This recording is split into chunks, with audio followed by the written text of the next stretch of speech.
I don't want to accuse the great Alexei Pajitnov of being a one-trick pony, but there were quite a lot of different Tetris games on the Game Boy. We had Tetris, Tetris 2, Tetris Blast, Tetris Attack, Tetris Plus, and the obligatory Tetris DX on the Game Boy Color. There was of course Wordtris as well, although this was a bandwagon jumper rather than one of Pajitnov's.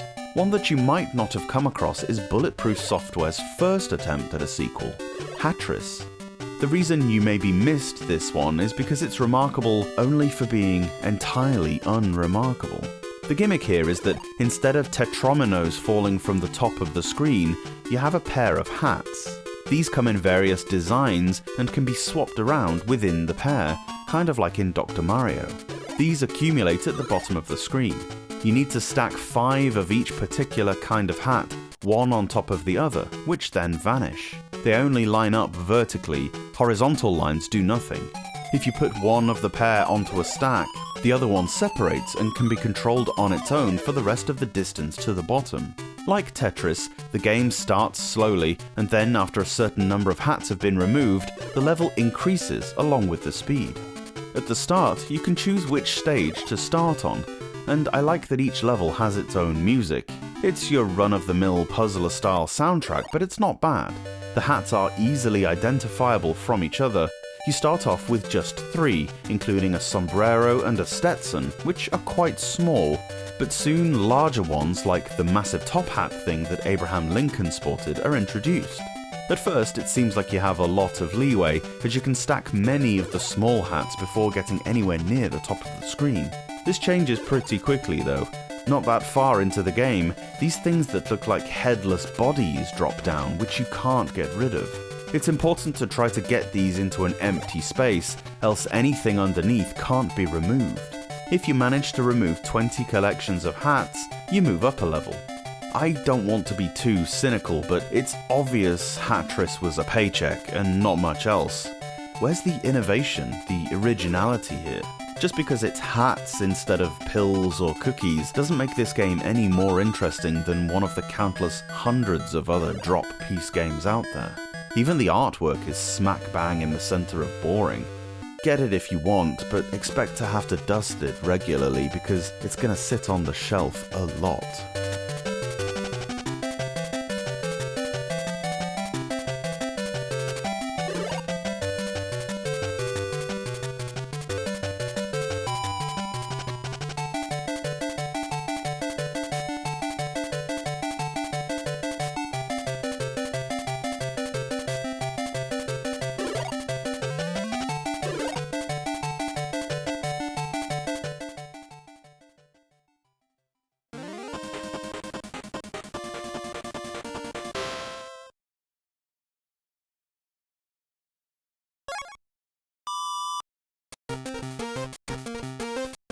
Sports games are by no means a forte of mine, but I'm always happy to have a virtual kickabout, despite the fact that so many pre-FIFA soccer games are damn lousy. 1991 has a special place in my heart in football, as 91 to 92 was the last season, at time of writing, that my team went on to win England's top flight, the last proper champions before the Premier League era, so I'm even more keen to try this one. In Football International, you pick one of 8 teams and whether to play a single match or a World Cup tournament. Well, it's called World Cup, but it's not a knockout-style competition. You need to work your way through all other 7 teams in increasing difficulty, starting with Japan and finishing with Germany. You pass with B and shoot with A. The passing model is reasonably accurate. The game targets the nearest teammate in the direction you aim, and it does work for the most part. It's easy enough to work your way up the field and get shots off. Movement isn't exactly speedy, but neither is it unbearably slow, and shooting on goal is satisfying, especially the volleys and bicycle kicks you can pull off if the ball is in the air. You can only tackle with a slide by pressing A, as B changes the player being controlled. This can result in a foul sometimes, with a yellow card being shown for kicking. I don't know if you can get a player sent off.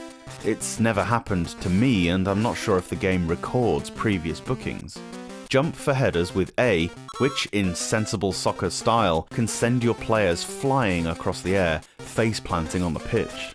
There are throw-ins, corners, and free kicks in the game, a really good effort at programming a decent football game. The one place it's let down a little is with the goalkeepers. They have no animation at all, and are constantly leaning to one side. They never catch the ball, only rebound it, and they don't even take their own goal kicks. It's as if the poor keepers were forgotten about altogether. They're not autonomous though, but they do stay within their own 6-yard box, which is a relief, and they're not hard to control. There is music in the game, but wonderfully, you can turn it off. The ref's whistles and the players' kicking noises aren't great, and there's no crowd cheers even when you score. A bit of a shame. The music changes when the half is drawing to a close, and seeing as how the only way to see the time remaining is to pause the game, it may be beneficial to keep the music on. It isn't too bad. The game looks alright, nothing special, but it's easy to see the player you're currently operating as he blinks.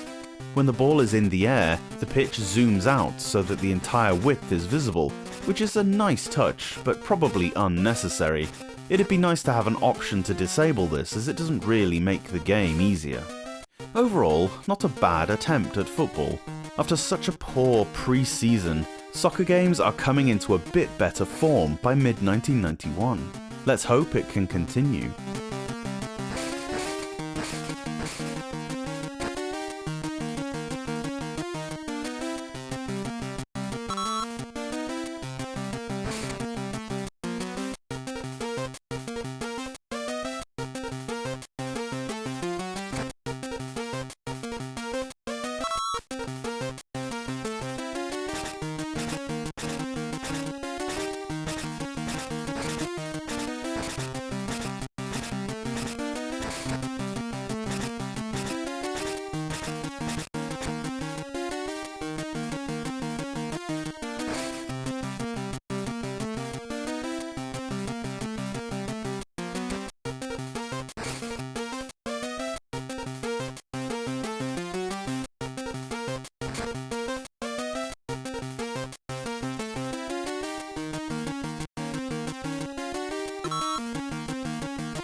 At first impression, this looks exactly like Game Boy Wars, the tile sets anyway. It's remarkable.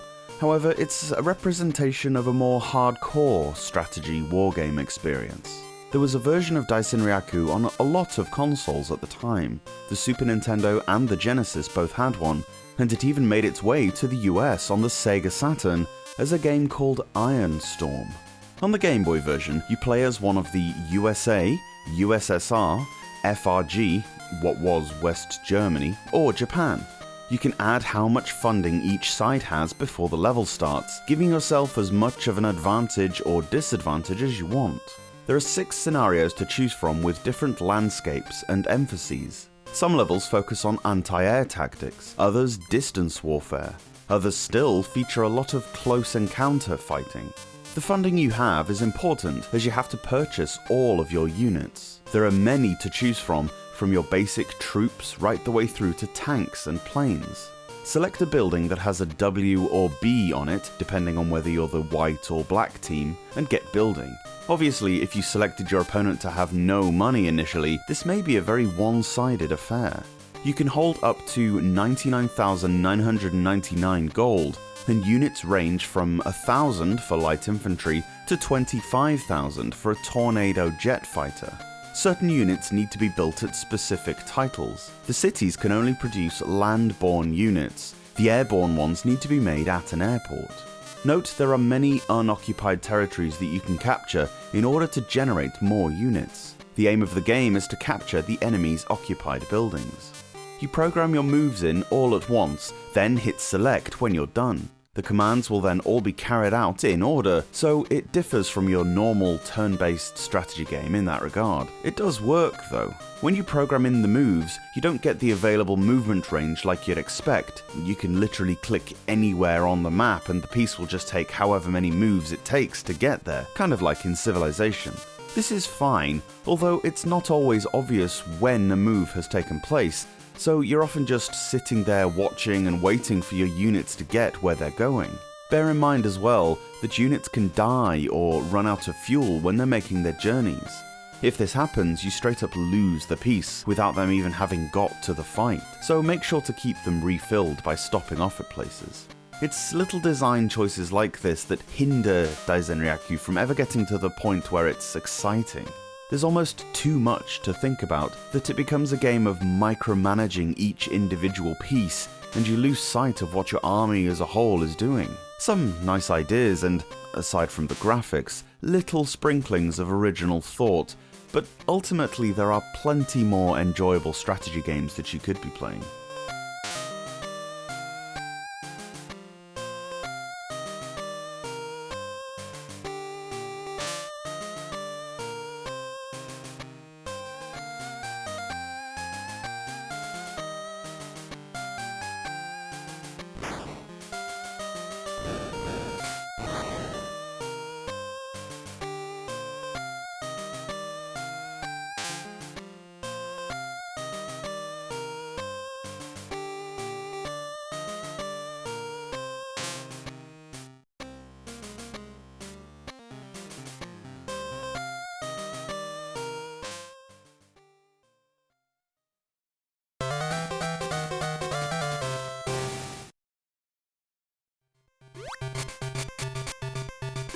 In Tokyo, there lived an outcast 5th grader named Honmaru Edojo, a naughty little chap who is basically one of the more downtrodden losers of his class. That is, until he meets magical Taruruto, who grants him powers to help with all the hardships a 10-year-old boy would have. Girls, bullies, homework, and so on. I must confess, seeing another Bandai manga tie-in doesn't excite me all that much. There have been some pretty bad ones. Slightly more encouraging is that there were also releases on the other consoles of the time. Bandai did the Nintendo ones, Famicom and Super Famicom, whereas the Sega Mega Drive version was curiously given to a budding new development company called Game Freak, with notable development credits given to Messrs. Ken Sugimori, Satoshi Tajiri, and Junichi Masuda, who I'm sure many Game Boy fans are all too familiar with. Anyway, you play as the spiky-haired Honmaru in a left-to-right action platformer. The usual affair: A to jump, B punches. Punching a box can sometimes produce a star, which, if you can catch it, summons Taruruto to help you. He'll mimic your movements directly behind you, but disappears if you get hit. That's actually all he really does. He'll absorb one hit for you, whereas usually you'd just die. You can talk to him by pressing select. He'll ask you what is wrong, and you can give him one of several responses. Some just seem to make Taruruto-kun angry. Other times he'll give you a pickup, and then occasionally jump on his dragon and actually help you out for a little bit. It doesn't last long, though. Sometimes a frog will jump out of a box. If you can catch this before it hops into a ravine, you'll get a 1-up. There are these round fruits that can be collected around the level or when you kill an enemy. The small ones give you 1, and the larger ones grant you 10. Get to 20 for an extra life, something that is actually pretty generous, but then you'll need those extra goes. Dangers come at you thick and fast, and often at short notice. The mice that crawl towards you are rarely a problem, but spurts of water eject from the ground, things fall from the ceiling of caves, swords inexplicably fly at you without a perpetrator.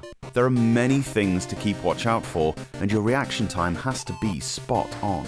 At the end of each stage there is a boss fight. These are not difficult to work out, as each one has basically 1 or 2 moves. The problem comes with the time limit. Hopefully you've not wasted too much time on the levels, because you now only have the remainder of the limit to finish the boss off. Some bosses you simply won't get enough hits in if there's not enough seconds left on the clock. A slight oversight perhaps, seeing as how progression through the level is done by being careful and moving bit by bit.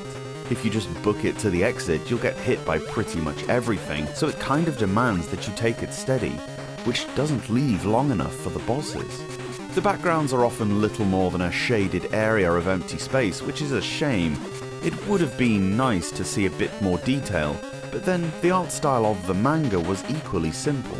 Otherwise, the presentation is suitable for the source material and executed well. The gameplay is decent, if a little repetitive. In the Adventure Island tradition, you're literally just running from left to right.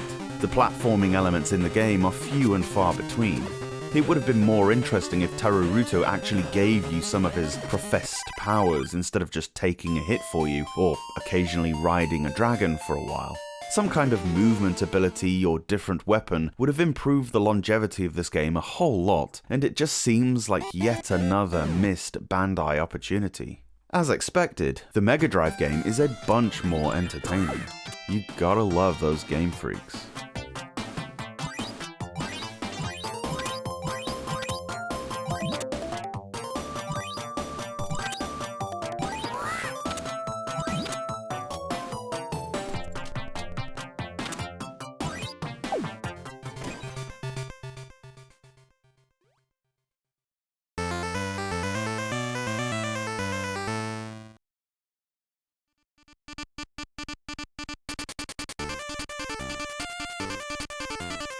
Choplifter 2 – Rescue Survive. You pilot a rescue helicopter, and the aim in each mission is to rescue a certain number of hostages while destroying tanks and gunners without getting shot down or crashing into something. You need to pick them up and return them to the headquarters you took off from. The numbers on the bottom of the screen, from left to right, indicate the number of civilians you still need to rescue, the amount currently on board, and the amount you've returned to safety. Any people over the target that you rescue gets you lots of points, with a huge bonus and extra life should you be able to save everyone. For what is essentially a vehicle of war, the chopper is pretty fragile. Death can occur by colliding with a flagpole or a bird, or running into a thundercloud, and can only take one bullet before combusting. Pressing A fires your primary missile, of which you have unlimited. You get a certain number of bombs that you can drop downwards with the B button, which is the safest way to destroy the tanks, as you can hover above the range of their shots while attacking. Having to descend to their level is much tougher as there's so much to crash into. Make sure you clear out the other army before descending to pick people up. They aren't killed by either side's fire, so secure the area first. You're afforded a good deal of maneuverability. If you're facing in a certain direction but then move the other way, the helicopter stays facing the original direction. This lets you nimbly back away from an aggressor while still shooting at them. You need to press the opposite directional button again to point the chopper towards you, which allows you to fire your main weapon directly beneath you, then again to turn it completely around. It doesn't change the speed you move, just the direction of your fire. Pretty clever. Piloting the helicopter is tricky at first as it's momentum based. I've loaded up with the maximum capacity of 10 civilians, only to career straight into the HQ and kill them all. It's easy enough to be really careful while clearing out a level of enemies, only to rush back to the drop-off at the end.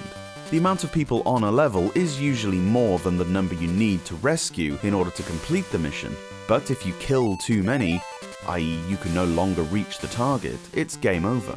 Sometimes it's worth picking up 2 or 3 and then flying back to the helipad just in case you do something stupid. The game is divided up into 5 sectors, each of which is split up into several levels. At first you're outside, but later on you'll have to fly into cavernous underground facilities complete with geysers and spikes on the ceilings. I hope by the time you've reached the second sector, you've gained a strong grasp of how to pilot your helicopter, because there's a lot to crash into here. You have a health meter for collisions, but it won't last long if you go careering around the place. There's no time limit, so just be careful. I'm impressed with how everything is quite small but still very clear and visible. You get enough of the world map on screen at any one time to make the game playable. Any closer than it is, and I feel it'd just be too hard. Later levels attempt a perspective with more of a 3-dimensional depth, where you're flying around a city, and it kind of works. It's no detriment to the experience at the least. The intro screen is another one of those flicker on-off deals with a very well-rendered helicopter animation melding in with the logo. It looks great, as do the still pictures you get when a level is completed or failed, and the cutscenes of the helicopter moving between levels. The music and sound effects don't harm the game, they're nothing remarkable, but don't grate at all. Shoplifter is a franchise that was never a massive deal. It was probably overshadowed by the Desert Strikes series of games, especially here in Europe, which did a similar thing but is a pseudo 3D format that was just more visually impressive. The first game came out on lots of different things in the 80s, but the two sequels were only Game Boy and Game Gear, as well as one Super Nintendo version. I'm not convinced it was a selling point for many systems, I could be wrong.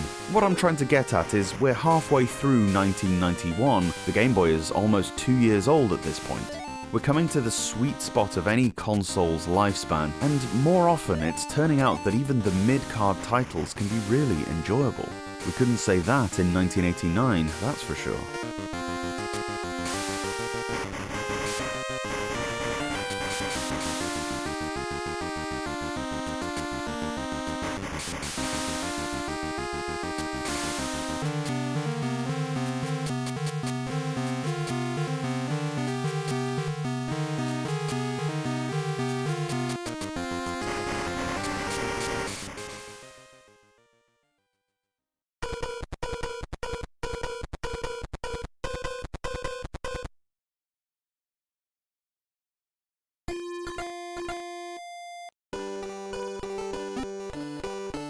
You awaken, as with 1,000 other JRPGs, in your bedroom.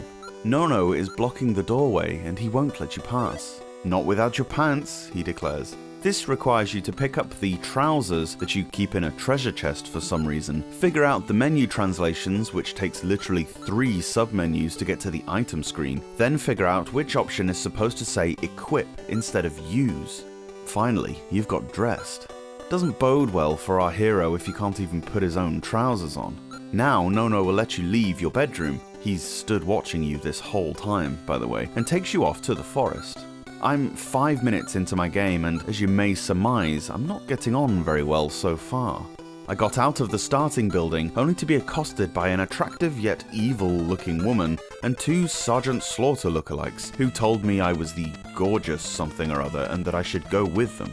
So, naturally, I pressed A on the fight option until they were all dead. That's basically as far as I got. There's little in the way of storyline on display, but paradoxically perhaps, there's too much text to progress without knowing what people are saying. So, here I am, again stuck behind a translation firewall that stops me playing the game much. I have played enough of these to know when it's not exactly a revolutionary piece of work. The graphics are pretty rough in a lot of places, although the sound quality is pretty decent, and the few bits of text I have managed to translate seem to display a certain humorous charm.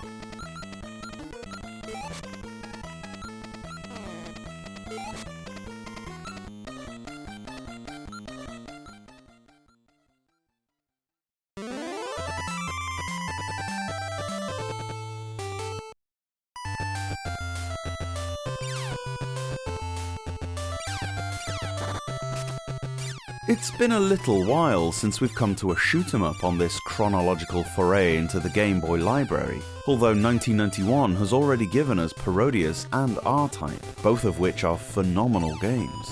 Aerostar marks Vic Tokai's second attempt at the genre after the Sega Mega Drive title Whip Rush. I've remarked before just how strong I think this genre was on the system.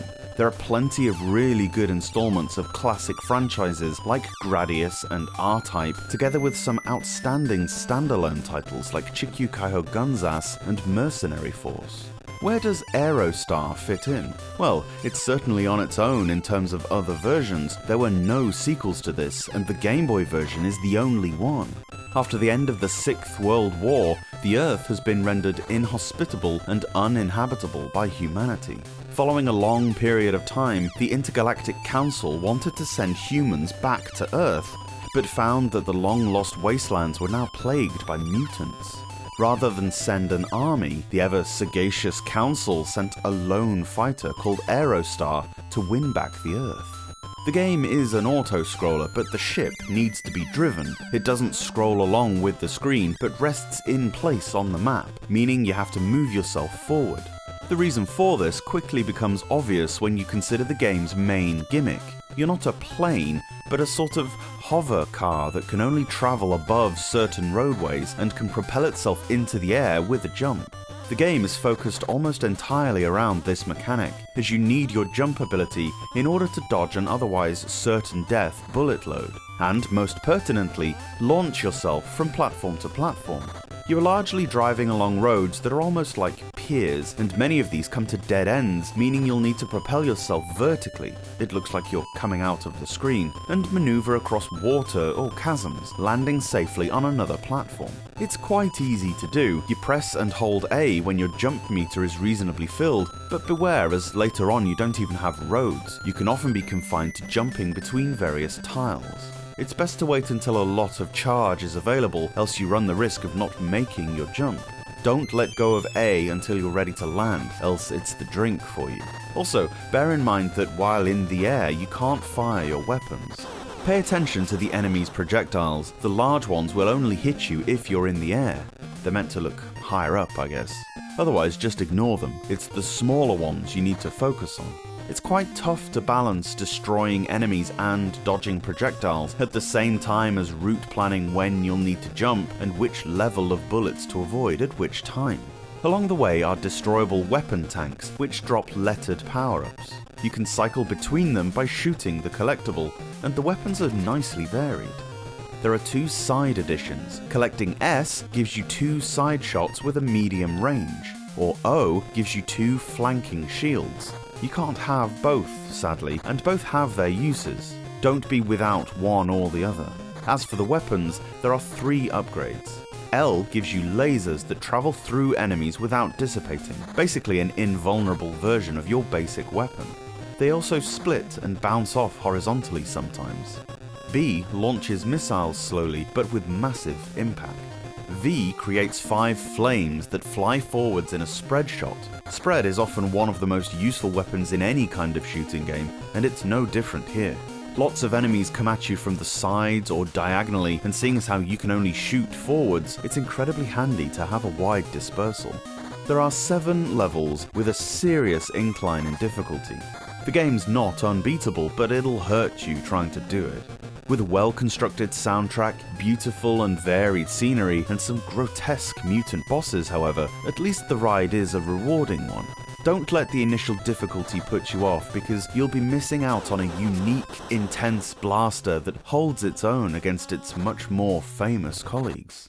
The US and European releases are unfortunately pretty costly. You can get a Japanese one for a chunk of change less, and there's no text in the game, so you may as well. That Western artwork is gorgeous though.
I knew this as Mystic Quest.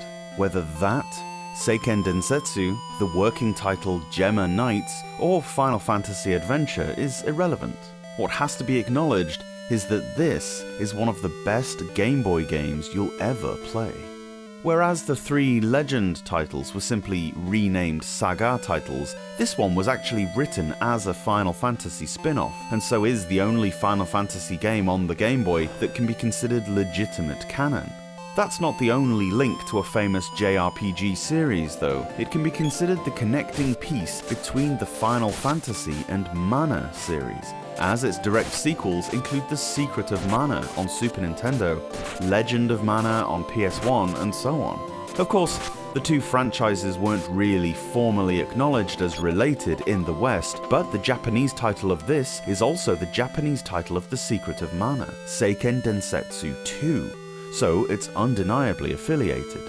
It'd be all too easy to get bogged down in the lineage, and we must be careful not to write the Final Fantasy adventure off as nothing more than a spin-off or a prequel, because the game itself is really quite astounding. Most stories in the Mana series revolve in some way around this idea of a world tree, the Tree of Mana. It's an incredibly common mythology that was present in many thousands-year-old cultures, from the Celts to the Mayans to the ancient Chinese. The connection that the Earth and all its inhabitants have with each other, and the cyclical nature of it all that governs them. In this game, the Tree of Mana has been poisoned by the Dark Lord Glaive and his sorcerer assistant, Julius. Being the life source of the whole world, this obviously has serious ramifications, and it's up to you to sort it all out. The game is story rather than item driven, by which I mean you don't need to collect flippers or a hookshot or whatever to get to the next section. There's a little bit of that, but not a great deal. You hack and slash your way around the world, fighting a multitude of monsters from werewolves to possessed bubbles. You can equip and use various weapons to the A button, from your standard swords to battle axes. The B button is used for various items that help you along the way, such as potions and antidotes, but also magic spells. There are 8 magic spells to learn, and you'll pick them up along the way by talking to NPCs or completing dungeons. There's a flame spell that shoots a homing fireball, the only way to kill certain sword-immune enemies. A lightning strike that's very useful. There's a controllable ice spike that morphs enemies into a snowman, which you can push around onto a sensor to open doors sometimes. You can put enemies to sleep, and there are the usual healing and curing spells. Your weapon selection is admirable. Pressing A to attack on its own does a kind of wide arcing swing of your sword, but you can also attack in a stabbing motion by holding a direction, which gives you plenty of flexibility. The axe is stronger, but you can only swing it. In the first dungeon, you'll find a sickle, which attacks in a full circle and can also chop certain plants down. Certain spells and weapons work better on different enemies. Some of the monsters are immune to some things, but weak against others. You'll figure it out easily enough. There's a bar at the bottom of the screen. If you hold the button down and charge this to the fullest, your weapons can unleash special abilities. These largely work by augmenting the usual attack. The chain whip goes further, things like that. Keys are necessary, but as in Zelda, they're mostly non-specific. You can collect keys from the overworld or from enemy drops, and they'll work in any door or chest. The usual features are all there: towns with inns and armories, dungeons with end bosses, and so on. In dungeons, you can press select to look at the map, which is pretty helpful in finding secret doors in the walls. There aren't any tells as such on the walls, but if you look at the map, their location should be pretty intuitive. You go up to a wall and slash at it, and if it's breakable, the collision noise will tell you. It sort of clanks. It's kinda cool that you don't need to worry about having enough bombs to progress through a dungeon, but the game is rather generous in that if you're ever at a point where you need something to move on, it'll more than likely drop for you. Speaking of drops, you don't have to pick up currency. It gets automatically added to your purse when you kill something. The leveling up system is really satisfying. Firstly, you immediately regain all health and MP, which save my ass more times than I care to admit. Press select, then status, in order to see how much XP you're short of leveling up, and you'll be able to use this fact to know if you can afford to save candy or a potion to heal up. Mainly though, it's not one of those where you just get a blanket attribute increase. Rather, it works in the same way that a game like The Elder Scrolls prefers. You earn stat points that you can apportion to whichever aspect of your character's build that you choose. All the stats increase, but you can choose an area to boost that little bit more. You can boost power, which increases your attack strength, stamina adds to your health, but also increases your armor rating, wisdom increases your MP and makes your spells stronger. Will charges up your weapon's special attack much quicker, meaning it's actually usable. I love this style of leveling up as it really allows you to tailor your character to the way you want to play the game. And of course it can only add to the replay value, as you can RP as a warrior the first time, a mage the second time, and so on. Throughout your adventure you'll meet plenty of NPCs, some of which help you, some who tag along.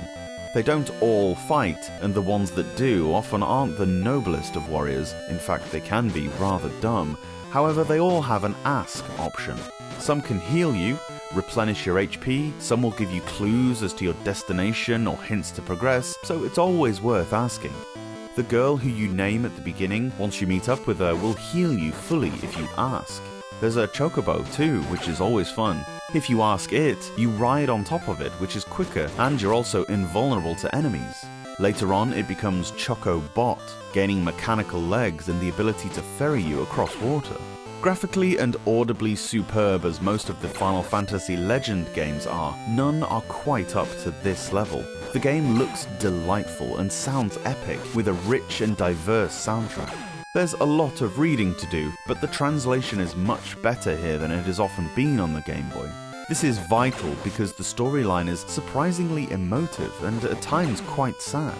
It's legitimately a beautiful tale and told incredibly well. Final Fantasy Adventure has serious lasting appeal, so much so that it was remade for the Game Boy Advance. If you ever played Sword of Mana, that's it. If you have, don't neglect this one because it's one of the best action RPGs on the whole system.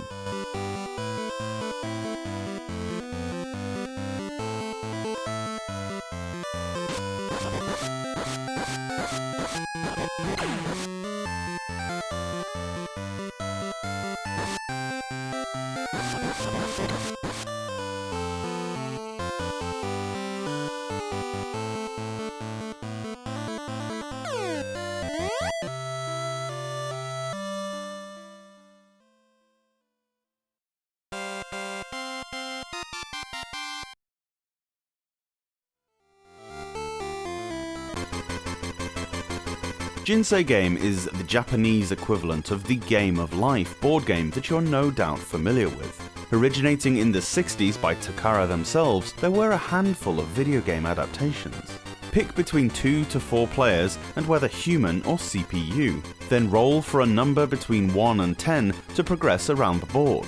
Rather than the standard Jiny Game rules where you have to grow from a toddler through childhood and adulthood, getting jobs and so on, here the rule sets have been tweaked and the environment swapped to a fantasy fiction one, whereby certain tiles have skulls on that might present you with an RPG-looking battle sequence where you need to pick a higher number than the enemy, an NPC, not the other player, and if you fail, you have to pay them money. Other times, these skulls can be beneficial to you. You might be able to summon a bird that kicks another player back a certain way. Landing on a blank tile gives a little bit of text that'll usually say something redundant like, you complete a quest for such and such, here's 900 gold. Or sometimes you'll get a prize like a toy. The prizes are useless, it's the gold you want. Other times, you take a rest in a hot spring only for an eagle to come and steal some of your cash. All of this is completely random. You're essentially drawing chance cards. They could be good, bad, or insignificant. Some tiles take you to this dojo cut screen where you startle a monk with "kill" tattooed on his forehead. He says he'll come with you but then disappears. I don't know what he does exactly. There are gambling minigames aplenty which can win or lose you buckets of dosh. Normally, Jiny Game is timed. Whoever has the most money at the end of the time is the winner. Here, it's the first to reach the end of the trail, a long way, or the last one with any cash left. That's really all there is to it. It's a fairly basic game of life style affair with an RPG visage. The randomness leaves everything a little too arbitrary for me. It works if you're playing a board game where you're rolling your own dice, but in a video game it's hard not to feel cheated when you lose money every turn and the AI gains it. This is fine if you like the board game, I guess, but the game of life was never my favourite.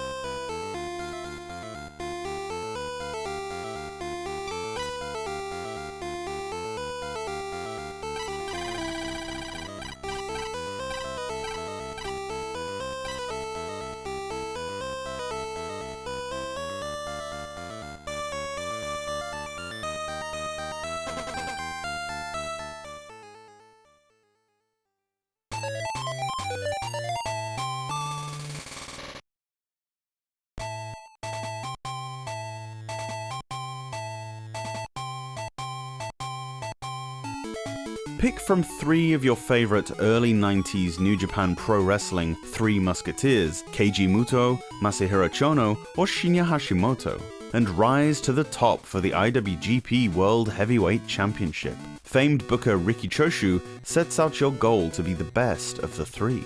I was rather delighted to see 4 of the most famous New Japan Pro Wrestling characters featured in a game that was released when they were at their peak. Tukon Sanjushi means fighting spirit of the 3 Musketeers and was the name of their faction. It's just a shame the game is a bit of a mess.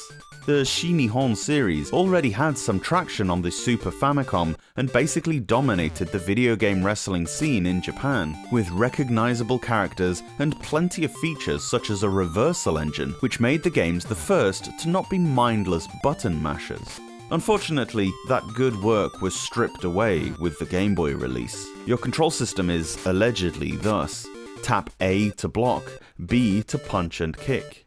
Not bad so far, except they're both super stiff, and I don't mean in a murder grandpa Minoru Suzuki way. You can double tap left or right to run the ropes, and leave the ring by pressing up or down if you're close enough to the outside. There is a grapple pop-up that appears if you manage to punch or kick 3 times in a row or block a punch. Pressing B and a direction when this is on screen lets you do some moves. When the opponent is down, pressing A and B together pins them, and you can unlock finishing moves for the characters.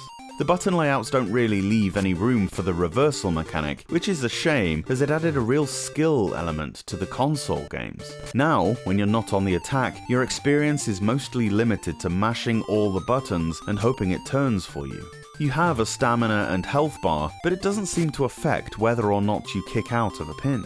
I missed an elbow drop right at the start of a match. My character Muto lay on the mat in pain and was promptly pinned for the 3 count, with nothing I could do about it. A very botchy way to end a match.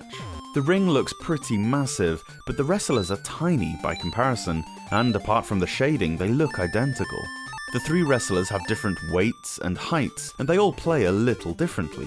Hashimoto moves slowly but is more powerful. Chono is a strong striker but low defense, and Muto is your middling character. They all have their own moves if you can work out how to do them, but it's hard to get everything into place. Later on, if you get there, you can meet another pair of the 3 Musketeers' contemporaries in Hiroshi Hase and Tatsumi Fujinami, which, as the IWC says, popped me hard. Look, the idea of this game is lovely, but like many wrestling games of this generation, it suffers from the same plodding and ruthlessly unresponsive control scheme that makes the game unfortunately hard to play. It was clearly difficult to make a wrestling game that had a decent flow, so it was kind of expected, although the lack of in-game design was a considerable letdown.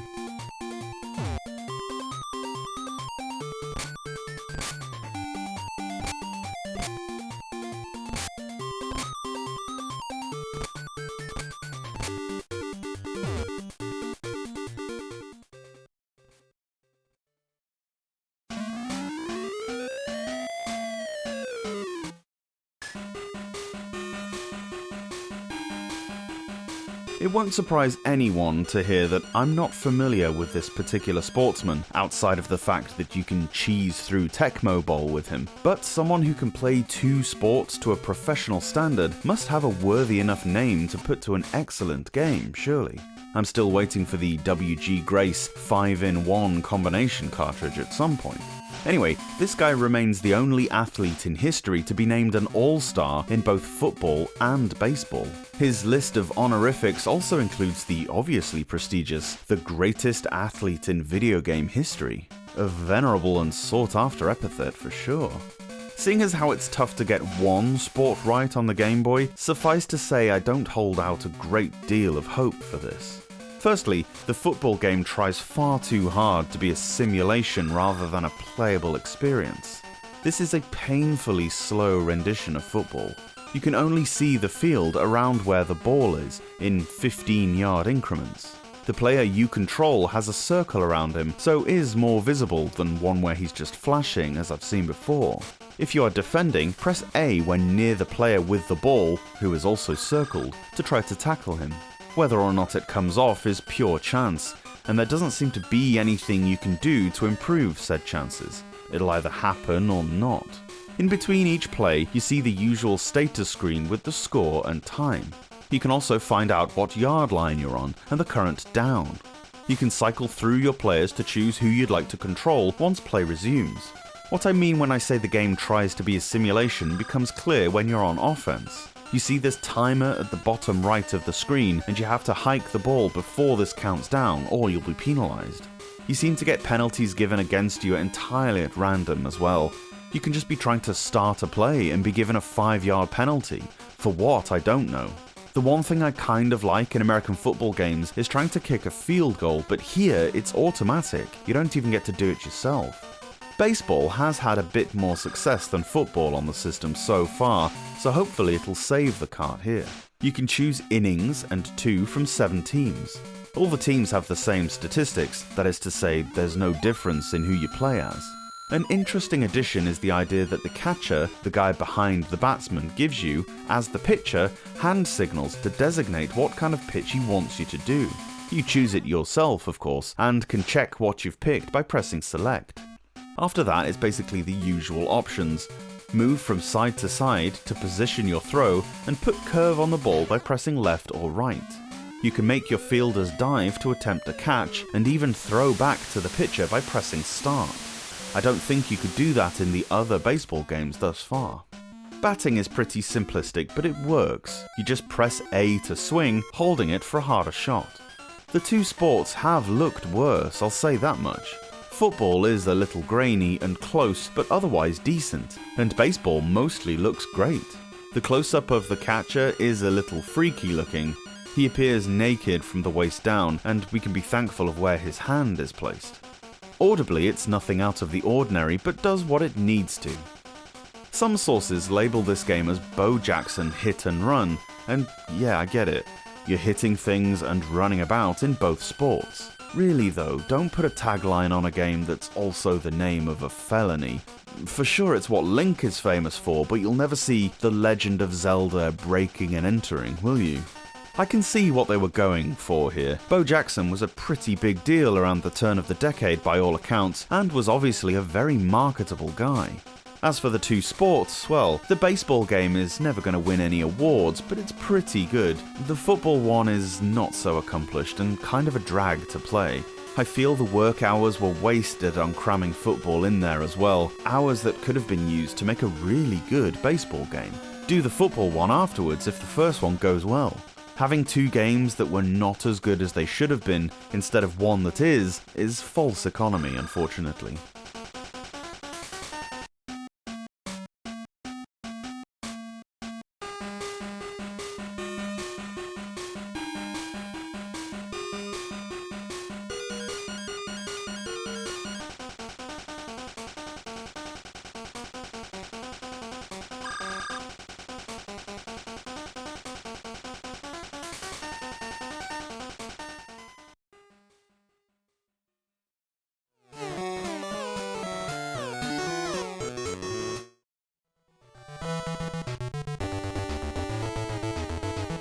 Deep breaths. Okay, I think I'm ready. The next in the series of one of the toughest Game Boy games so far is the North American exclusive title Skate or Die Tour de Thrash. Bad and Rad was so brutal, I'm still suffering from psychosomatic grazed knees. What was a nightmare of a platformer is given a kind of sequel here. I say kind of because apart from skateboards, this one is totally different. There are two modes. Retro Rocket Ramp is a half-pipe, similar to the one in California games that you have to pull tricks off of. You get 3 minutes to do as many stunts as you can. This mode sucks really hard, it doesn't work properly at all. You repeatedly tap A and a direction to speed up and down move you to the skater's left and right as you'd expect. Press B just before you launch, then hit some directions in the air. Whether or not you pull off any tricks seems entirely random. It seems to only be influenced by the direction you hit, but still it's apparently hit and miss. Sometimes it grinds on the lip of the slope, other times it does a mid-air spin that sometimes lands, sometimes not. I'm not convinced there's any way to choose what you do or whether you pull it off, stuff just either happens or it doesn't. Bail 3 times and your dude smashes his board in 2. Should have just done that in the first place. Stale Fish Tour is a race against the clock down a really long halfpipe, avoiding a series of barriers by jumping over them with A or by dodging round either side. You can use the sides of the halfpipe to clear lower ones. Increase and decrease your speed with up and down respectively. You can duck using B, but there's no reason for it. It doesn't speed you up, nor is there ever anything to duck under. I would have much preferred to have B speed you up by crouching rather than having to hold up and still be expected to steer left and right. Seems simple to me that that's how it should have been done, but hey. Speaking of the controls, they're so slippery anyway. I know you're essentially stood on a piece of plywood with wheels, but the majority of the challenge in this mode comes from how hard it is to maneuver. You get so little time to react to things sometimes that if you're heading towards it, you're more than likely hitting it. Go too far up the sides and you'll fly off too. Each time you bail, not only do you have to accelerate again, but you get 3 seconds subtracted off your timer. There are 7 stages, with varied locales such as the obvious Los Angeles to Chernobyl, Baghdad, and Atlantis. There's little difference except the backgrounds, the obstacles are the same, just in a different order and more frequent as you get further. You get a password after each level, and also a really irritating skater dude. I'd never get sick of punching his stupid teeth down his throat if he were real, giving you some unintelligible chat about each stage that I just skip through because I'm clearly not cool enough to translate. You can race alone or against an AI, but this is no fun as the AI seems hell-bent on knocking you off rather than racing. Screw that guy. The game does shine with the way it looks. In the half-pipe mode, the bail animations are pretty funny. If you try to trick over the middle spike but fail, your guy gets impaled on it, board flying in all directions. The 3D effect of the downhill racing mode looks good and is pretty smooth. It even sounds alright. What a shame that the gameplay is such a major letdown. This is the game that ended the Skate or Die series, and to use skateboarding parlance, is pretty bogus, man.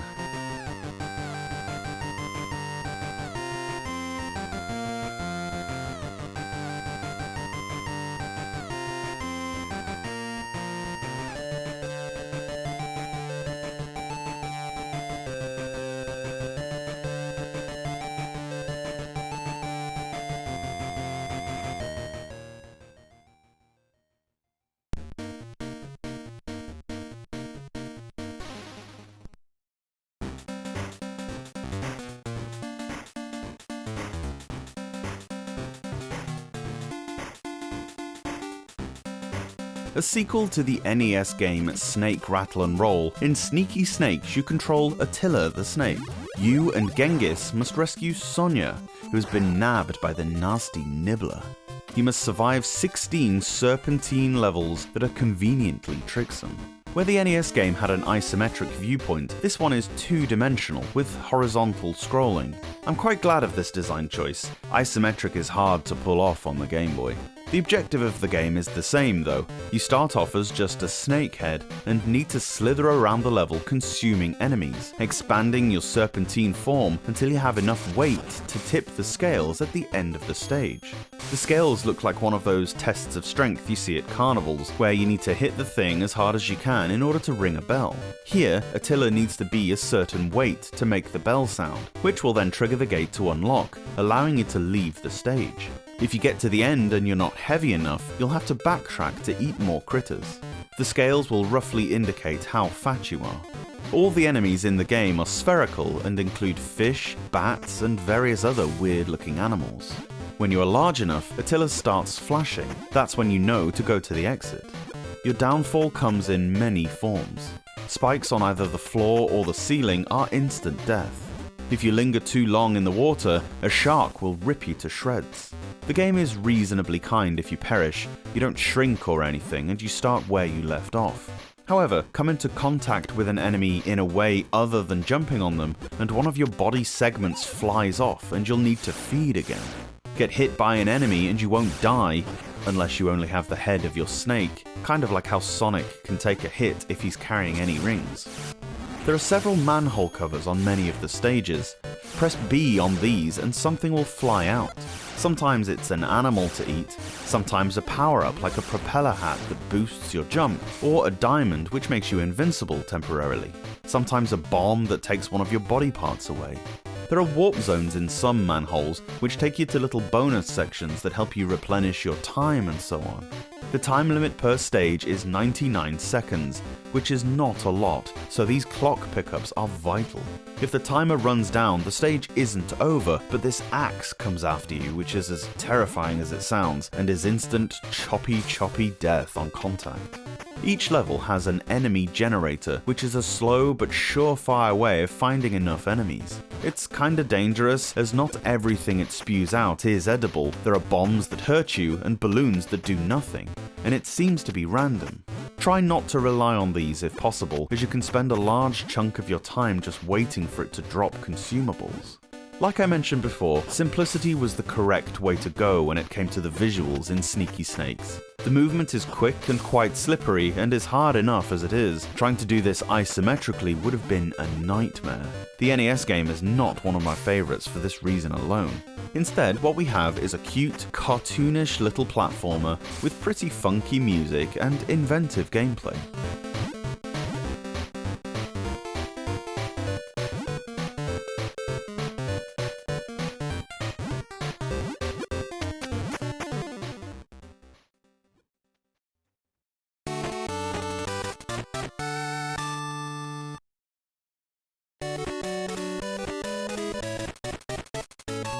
It's Saturday, and welcome to episode... Anyway, a dragon warlord known as Basso Gila has teleported his castle and army to the peaceful animal kingdom of Moberry in order to destroy it and establish his ultimate rule. The Council of Elders decided to task your alligator friend, Charlie, with getting rid of the invaders. Each of the 5 worlds, except the last, is split into 4 stages: air, land, cave, and underwater. But the cool thing about Tailgator is that you first start in a level select area, with 4 entrances along the right-hand side of the screen. In each world, you need to clear each of the mini-levels behind these entrances, each of which consist of a few different screens to work through, after which the door will close off. Once all 4 have been beaten, you move on to the next world, but you can choose which of the 4 to tackle. One of the 4 has a boss somewhere. It's not always the 4th door, just so you know, but there's always a way to prepare yourself to fight it, so don't worry if you stumble upon it first. The aim of each part of the game is to whip open all the chests with B, which makes Charlie swing his tail. These take 3 hits each and can contain various things. B tokens add a certain amount onto your score. P tokens add 1 notch onto your power meter, which when full fire a projectile Christopher Belmont style to your tail whips. A bomb that kills all enemies on screen, hearts that replenish a hit point, and lastly a key that opens the exit. This is what you're looking for really, and it's always in the final remaining chest, so it doesn't matter what order you open them, it'll always be in the last one. Once you grab the key and take the exit, which is almost always in the top right-hand corner, you move to the next part of the level. After the final part, you're back to the foyer. Here you're granted 2 hearts to fill your HP again, 3 after the end of each world, and you choose the next part you'd like to do. The lowest down stage is often a water level. Now, you're an alligator, so you don't drown, thankfully, but the movement physics are a little different. You fall slower and don't need to jump, but can maneuver about just with the D-pad. The ordinary platform levels have a number of gimmicks, such as temporary platforms, clouds that you'll sink through should you take too long, and the usual spike traps and things of that nature. There are often updrafts and things that propel you in a certain direction. These can help or hinder you. There are lots of different enemies with their own movement patterns. Some follow a specific route while others target you. Some take one hit whereas others take several. They'll regenerate after a short while, but you still need to take them out a lot of the time because any contact knocks a health point off. You get a generous invulnerability period afterwards, but even so you need to be careful as this is a one-life game. You start with 5 hit points and can have a maximum 7, as indicated by the hearts in the top right. Underneath your health meter is the power gauge I mentioned previously. This also has 7 notches on it, and when it's full, you get the extra shot. This is invaluable for fighting bosses, as it allows you to attack from a distance rather than getting up close. The only thing is, once activated, the power gauge will steadily tick down, and you'll lose it once it runs out. You can replenish it for a little while longer by topping the gauge back up with P tokens again, but it will eventually diminish and you'll have to start collecting again. Fortunately, you usually, I think always, get a mega power-up just before fighting a boss that instantly fills your meter, and this gives you plenty of time to wipe out the beast without having to worry about taking a full charge into the boss fight. Like I say, you don't know which door has the boss behind it, so this is a very helpful crutch to have available. The music in this game is a real highlight of the whole library. Suitably high-spirited level themes and foreboding boss music accompanies the whole game, with many different songs in there. You'll not hear the same tune in more than one world, and the sort of foyer area of each world has one of the catchiest melodies I've ever heard on this system. No qualms at all about giving the soundtrack full marks, so mega credit to Iku Mizutani.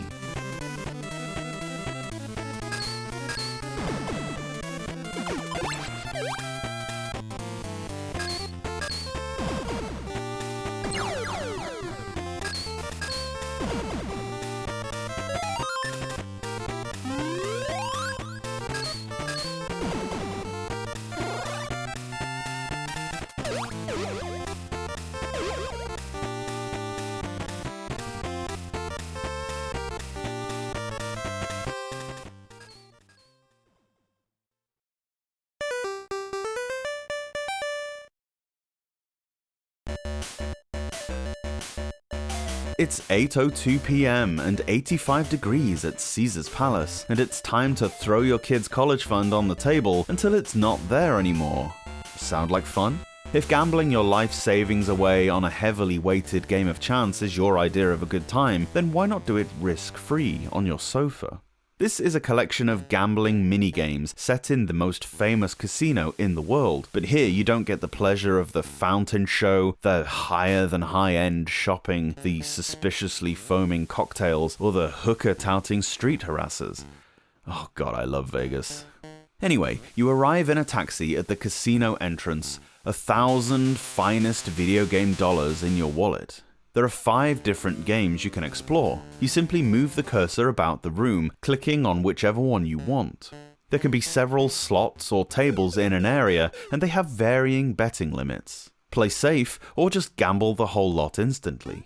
Your kitty is doled out to you in $1, $5, $10, $25, and $100 chips, but you can swap them about easily if you'd just like to whack a few hundreds down quickly.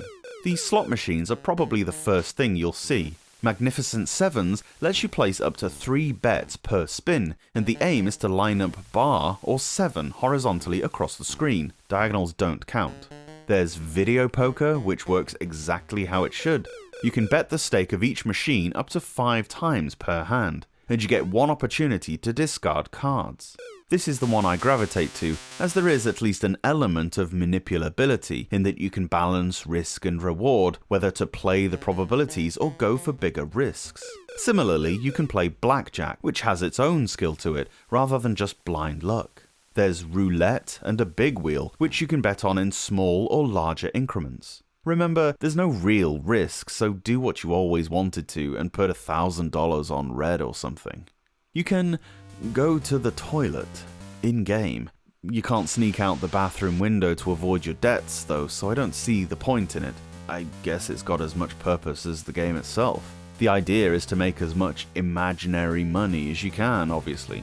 However much you make will determine the mode of your exit. A modest profit will afford you a taxi, while hitting big bucks sees you styling and profiling back to the swankiest hotel suite in the back of a limo.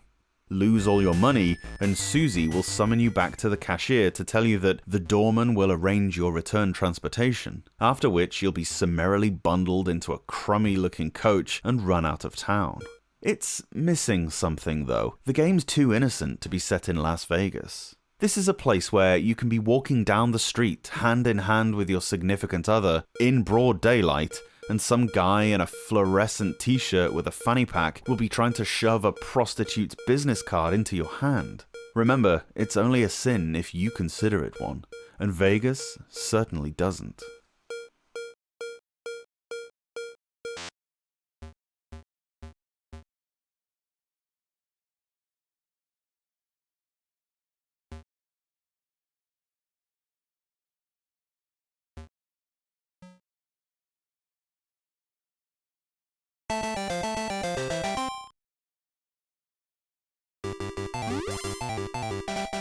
A little-known series of games that briefly surfaced outside of Japan as Kid Nicky. Honmaru is a ninja whose specialist attack is somehow boomeranging his sword in front of him. A true sequel to the arcade game rather than simply a remake of the Famicom titles, this is a pretty decent, challenging left-to-right platformer. Each level has these breakable blocks. Many simply have coins in, but some will give you a bunch of shurikens that augment your standard attack for a bit. Also, on each stage, there will be a door hidden in one of these boxes that takes you to a bonus room, a little like the pipes in Super Mario Land. Plenty of enemies will dart towards you, somewhat mindlessly, and the strangely omnipresent pooping birds, seriously, what's the fascination here, assault you from the sky. There are 4 worlds, each with 3 levels. At the end of each stage is a bonus level, and at the end of the 3rd level of each world is a boss fight. There are a couple of checkpoints at various spots in each level at least, so if you die, you don't have to start the entire level. Your boy is a glass cannon. Well, perhaps not. Glass cannons are defined by a defensive frailty coupled with a super high attack strength. The first part of that equation certainly rings true for Honmaru. You die in 1 hit, and as far as I've found, there's no way to ever get hit points of any kind. However, the trade-off isn't really there. The attack strength is enough to deal with the majority of enemies in a couple of hits, but having only 1 projectile, 2 at a maximum, is a real problem should there be more than 1 enemy on your tail. Take those 2 difficulties and put them up against the boss fights, and you've got one hell of a fight on your hands. Having to methodically pick your spots, coupled with not being able to slip up even once, is far too stressful. Ganso Honmaru is decent in spots, if a little generic, and really struggles with a difficulty starting point that is several notches too high. Even ghosts and goblins lets you take 1 hit. Something along the lines of a Mario embiggening mushroom would be a massive quality of life improvement that would have vastly enhanced the experience.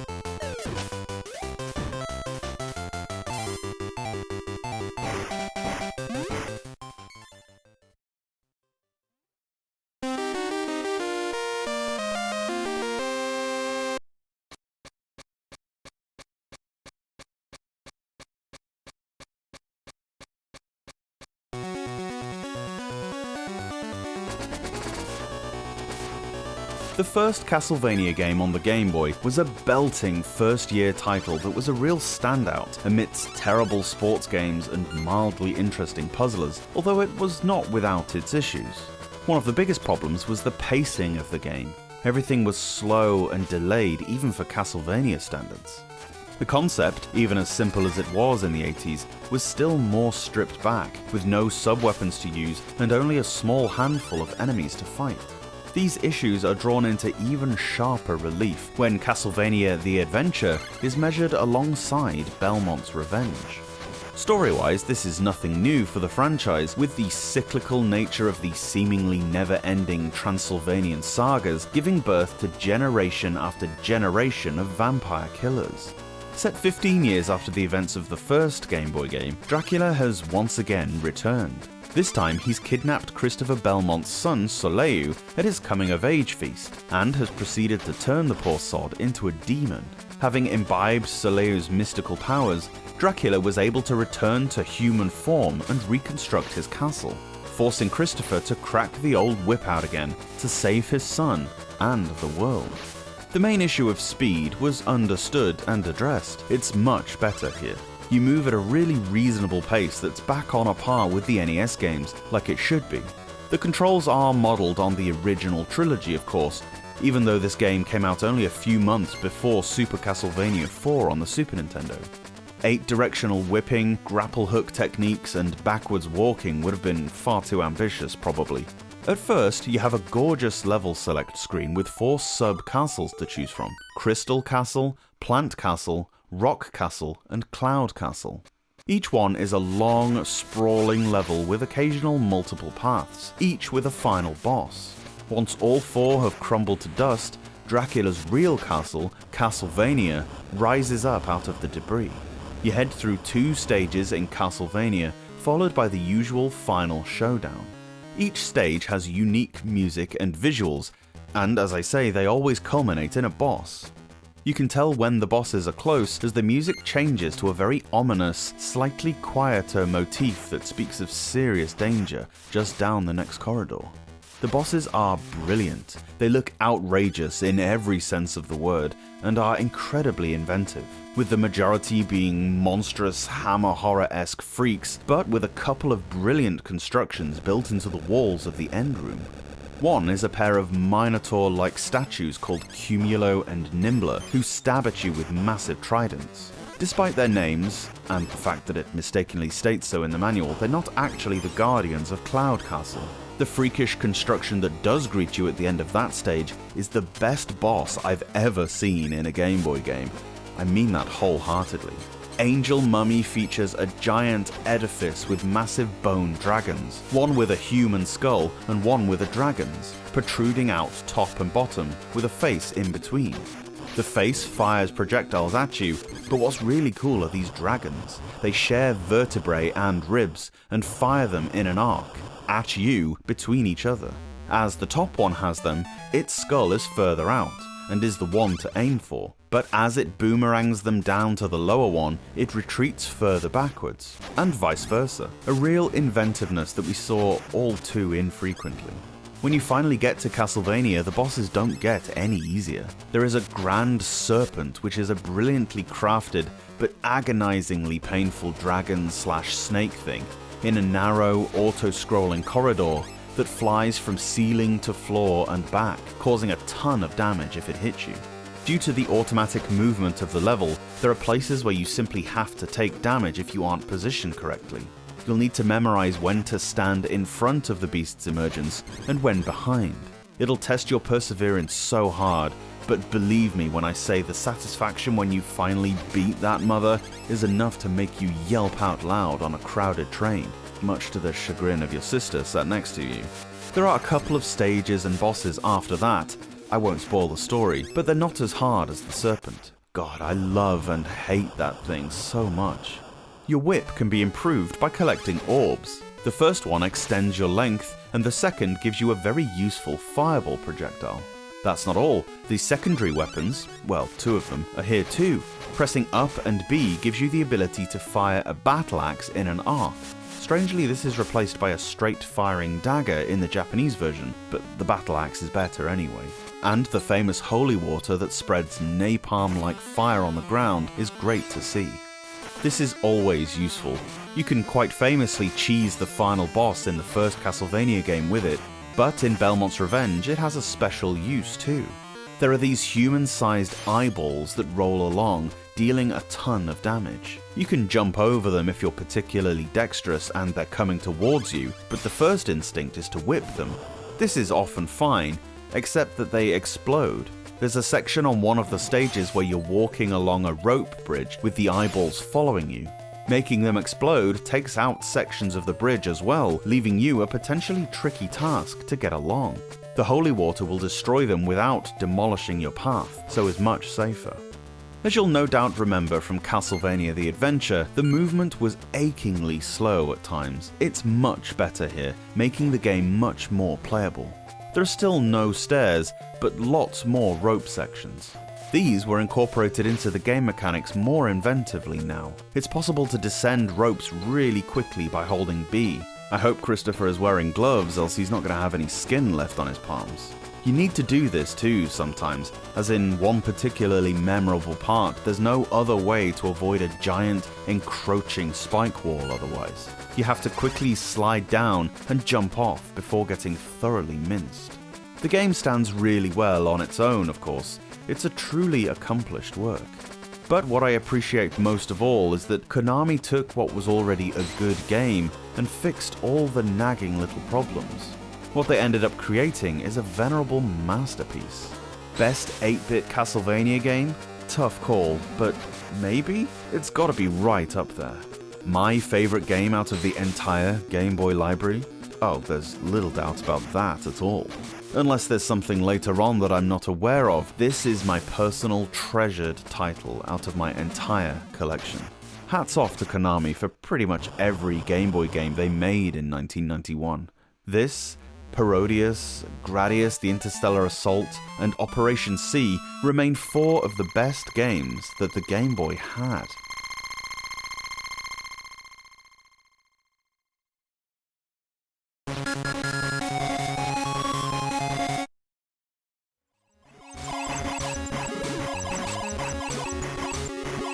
I've got a bone to pick with Japan. Not the whole nation so much, but rather whoever it was that decided that several awesome shoot-em-ups should be Japanese exclusive titles.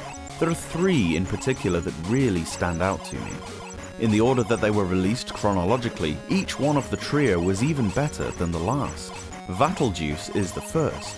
There's absolutely nothing original about the storyline. It's your typical spacecraft versus aliens shoot-em-up. However, there is a gimmick to the title that makes it stand out.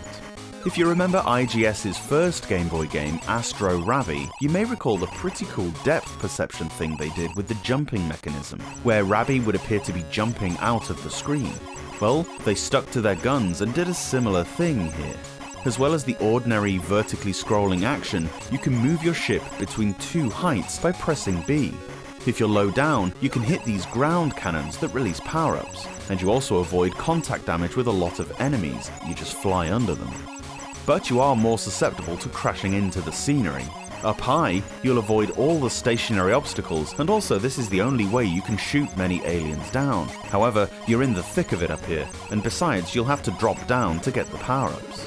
Having to constantly switch between the two is a really cool feature that adds a different play aspect to your average shoot-em-up. Sure, it wasn't the first game to do this, but it's still kind of refreshing. This isn't a one-shot kill like many games so far in this genre. It is a one-life run, although you have continues. But you have a health bar on the right-hand side of the screen, which is quite generous, and also readily replenishable, at least at first. You can take a decent number of bullets or crashes, and shooting turrets to release an E token fills your health up again. Other power-ups are a P token, which boosts your firepower, an S that increases your speed, or a question mark that'll be a random one of any of them. At first, you'll have your normal front shooting craft. You can power up the weapon to a double shot and then a triple shot. But then after you defeat the first boss, an anime girl with a massive square jawline will allow you to modify the direction you shoot in. You can stick with what you have, seriously do this, move some of your fire out to the side, kinda pointless, or even behind you, completely pointless as nothing comes from back there. Keep it facing forwards. The attack patterns aren't so clever that things will be ganging up on you from all sides. Things come from the top of the screen and fly off the bottom. Maybe these other modes might help a little with bosses, but I probably wouldn't bother all the same. One slight disappointment comes when fighting a boss. They're pretty simple fares, both in look and design, mostly hurling themselves about the screen in a set pattern, firing a swathe of bullets at you. Their defeat explosion gives you one of the most anticlimactic victories of all time. Don't expect an amazing dissipation or a cataclysmic destruction. They blink for a bit and then fizzle out in a kind of back garden firework display. It's a shame too that the weapons aren't very exciting. The auto-fire here is really slow, so make sure you can hold your Game Boy steady in order to mash that button, and really you can't upgrade them too much. The controls are tight though, and hit detection totally fair and accurate. The top speed is still controllable, unlike some other games. Be wary that in some of the rock edifices there are what appear to be passages at the bottom, which appear that you'd be able to fly through if you were at the lower height. You can't, you'll just smash into the wall, so don't be tempted to do some daredevil maneuvers. If you hit anything at the lower level, the game will shoot you back up to the high one too. The scenery isn't particularly riveting. It looks decent, but there's a lot of repetition. So much so that the last stage must repeat 5 or 6 times. Exactly the same enemy placements, the same turret spots, everything, to the point where I thought I must be missing a hidden entrance or something, when my ship finally sped off to the boss. To change things up a bit, there'll be 1 or 2 parts per level where everything starts going lots faster, leaving you basically unable to even see those ground targets, never mind hit them. The music is excellent and plows along at a fast pace, with some nice sound effects to back it up, although again, variation was not the developer's strong suit.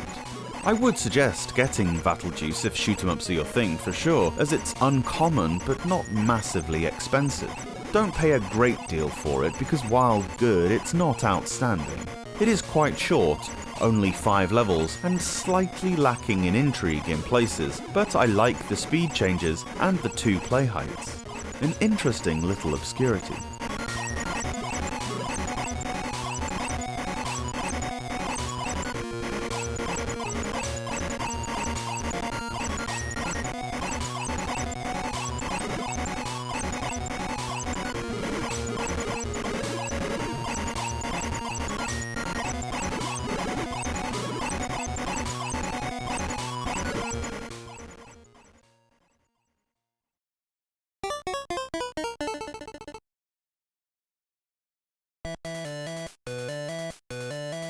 A sliding block matching elimination title that immediately feels like something you've seen before, which I don't mean derogatorily.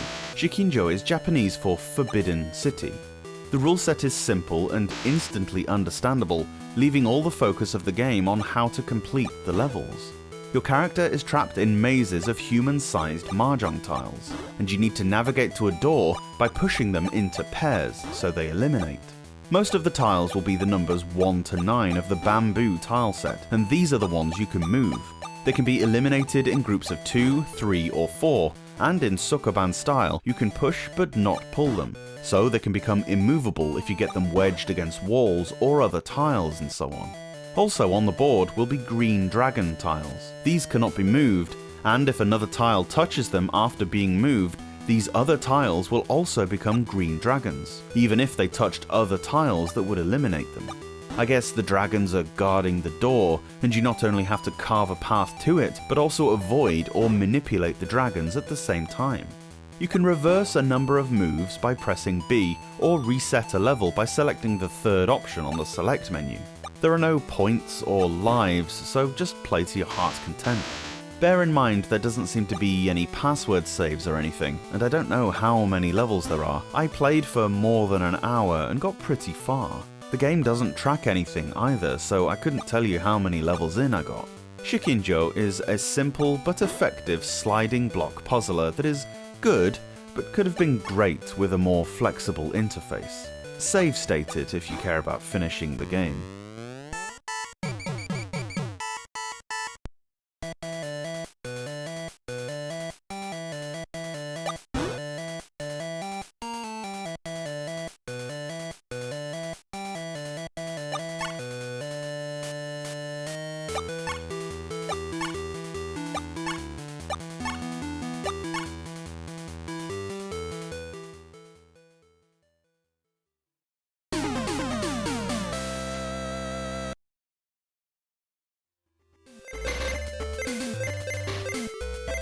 Just pushing is not enough. There has to be a certain amount of give and take. That's the story here with Koiwa Kakehiki. The aim of the game is to beat your opposing couple and reunite with your lover, learning relationship lessons along the way in the game of love and bargaining, or something. There is a 6x6 checkerboard grid with a face in each corner. The top left and bottom right faces have a white background and are what you're playing with. The top right and bottom left are grey and are your opponent's objective pieces. Your goal is to create a contiguous line of white by sliding rows or columns of this grid along, one move at a time. Your opponent then also gets to move once, with their objective being to create a completely grey pathway. You can move the inner 4 columns or rows, not the outer ones, although this allows you to manipulate any tile except the 4 corners, which are constant. There are a pair of arrows opposite each other that you move around the board. Make your selection and press A to move the row or column towards the grey arrow. Press B to move it towards the black arrow. Don't think of it in terms of up or down, left or right, because this changes all the time. Think A for grey, B for black, and it's much easier to work out. There is a move counter in the lower left. You get 400 moves in the easy mode, 200 in normal, and 100 in hard. The game needs to end in your favour within this move limit, or it's game over. You need to win 3 rounds in each difficulty to beat the game, so it's not a long experience at all. You can pretty much move any way you want. The only restriction is that you cannot simply undo the opponent's move. If they push a row, you can move it along another space in the same direction, but you can't just push it back. It's not just your own path you need to keep an eye on. Remember that your opponent is also trying to make a solid route, so be sure to derail them if they're closer than you are. Also, bear in mind that you might inadvertently finish their route off for them, so consider the entirety of the blocks you'll be moving. What seems like a pretty foolproof strategy is to work from both sides. Don't just try to forge a path from one character, do it from both and try to meet in the middle. A metaphor for any healthy relationship, I suppose. Koiwa Kakehiki, or Love is a Tactic, is an interesting member of the puzzle family. It doesn't really fit into any other genre, but the levels have no set solution because you're working against a CPU who is also trying to win the game. Perhaps it could be considered a board game then. Either way, it's pretty interesting and could be more fun for 2 players. Excellent music too, by the way.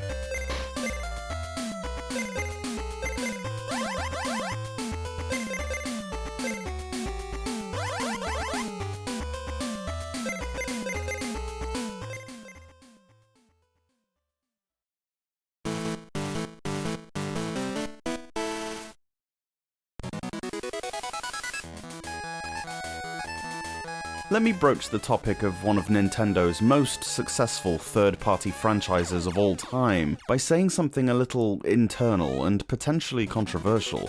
I don't like Mega Man. It's not the difficulty. I love a challenge from time to time. Playing these games has always felt like studying to me. You know when you were in secondary or high school and you had the arduous task of revising a ton of seemingly trivial facts and methods to get you through your finals, only to forget 95% of it as soon as you left the exam hall? That's what Mega Man is to me. You can't just go into a level having never played it before and hope to beat it. You just won't. You have to learn it first.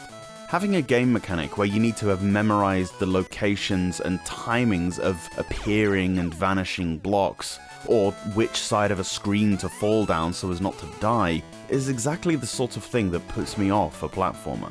To me, a successful game in this genre is one where hand-eye coordination and reflexes, not muscle memory and rote learning, are the valuable assets to have. Where's the fun in playing a game over and over, dying at the same spot because you jumped a split second too late, or couldn't remember exactly where the next enemy will spawn? A bit of memorization is fine, that's the sort of thing that comes with practice, but when it's the focus, the selling point, when you have to play a game screen by screen with utmost patience, what's the appeal there? One thing I do really appreciate about Mega Man games is the presentation. The music is exquisite, of course, although one of the most famous songs is clearly a rip-off of R.E.M's 1983 song All the Right Friends.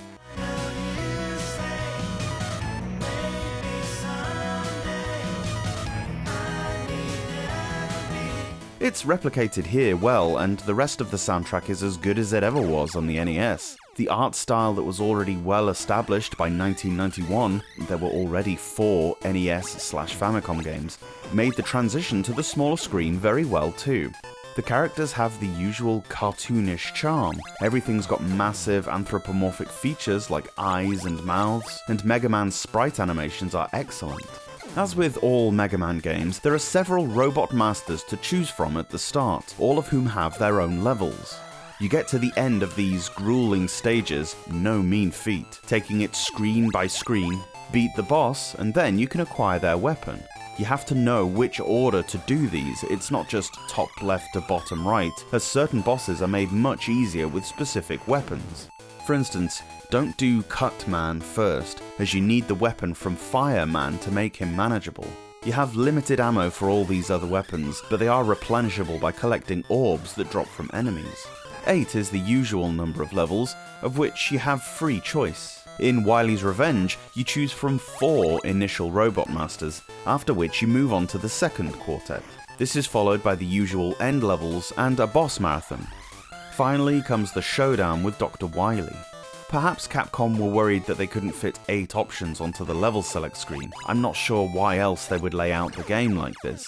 There's not a save game as such, but you get a password after each stage. Well, after the first 4 you do. Afterwards, you need to tackle 4 stages and the final bit in one slog. That's just mean. Enemies are relentless and really aggressive too. You don't get points and certainly don't have to clear out any of them, so if there's a way to avoid damage, take it and run to the next room rather than trying to face down enemies that just get in your face and hassle you. Controls-wise, this is a little more stripped back than later games. There are 4 more Game Boy games as well as a couple on the Game Boy Color, each one slightly more complex than the last. Here, there's no crouching or sliding, and rush isn't present, but we'll see all of them soon enough. There's a release every year, 2 in 1991, right up to 1994. This game is a commitment. I can't play it without losing my cool, but there is a sense of accomplishment if you do beat a stage.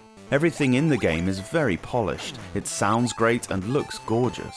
The controls are tight, it's not the movement that leaves you feeling cheated. I'm personally never going to enjoy Mega Man, but this book isn't about me and my likes and dislikes. Well aware of my own status as a gaming pariah, I'll try my best to be objective about these titles because undoubtedly there is greatness there, and I'll do my best to see it.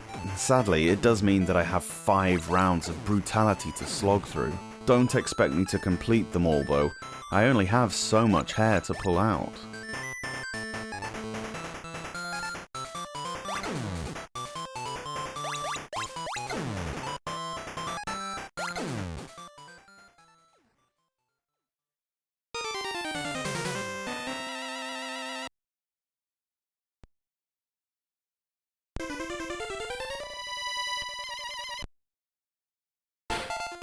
Japan bore no shortage of utterly absurd video game concepts, perhaps none more so than that of Banishing Racer.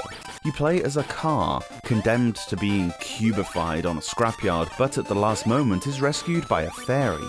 Right now, she says, bad cars are rampaging across America. I'll save you, but only if you help me.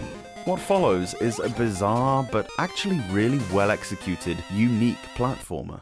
Various stages, split into 3 levels, follow, each taking place in a city somewhere on the route between San Francisco and New York. Your movement is acceleration-based. Being a car, you don't immediately move at full speed, meaning you need a bit of room to be fast enough to make the jumps. You can only deal with enemies by jumping on them or over them. Most will die with 1 hit, but some, like the trucks, take a couple. Bosses usually only take 3 or 4 hits, although obviously these are tougher to hit as they're attacking you more aggressively. Enemies throughout the levels are mostly other vehicles, angry cars, motorcyclists and so on, but there are also cannons that fire at you. The A button is responsible for the jumping, but the B button brings its own boost mechanic. Now, you don't have to use this usually, the levels are navigable without it, but some parts are certainly designed with boosting in mind. It can be used on the ground or while jumping, and enables you to quickly chain a lot of kills together. This was obviously intended as, in a Super Mario way, you get extra lives should you take out 5 enemies in a row. Chaining boosts together successfully is a really satisfying way for advanced players to progress through the levels. The level layouts are incredibly well thought out, and the design is nicely varied, with each city having its own backgrounds. Highlights include Denver, whereby you're driving at first through the idyllic American Southwest countryside, only to be kidnapped by aliens. You go underwater in part of Detroit, and can meet Ninja Turtles cosplayers in the subway of New York. The design is augmented by some charming animations, especially of your own car, and the underwater stage has this really effective wavy effect across the whole screen that I'd never seen before, which really adds to the feel of being submerged.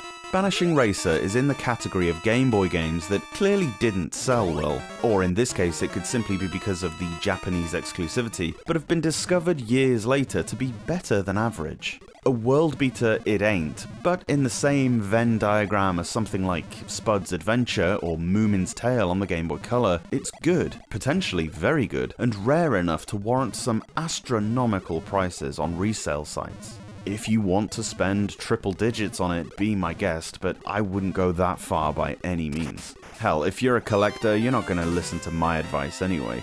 Do as I say, not as I do.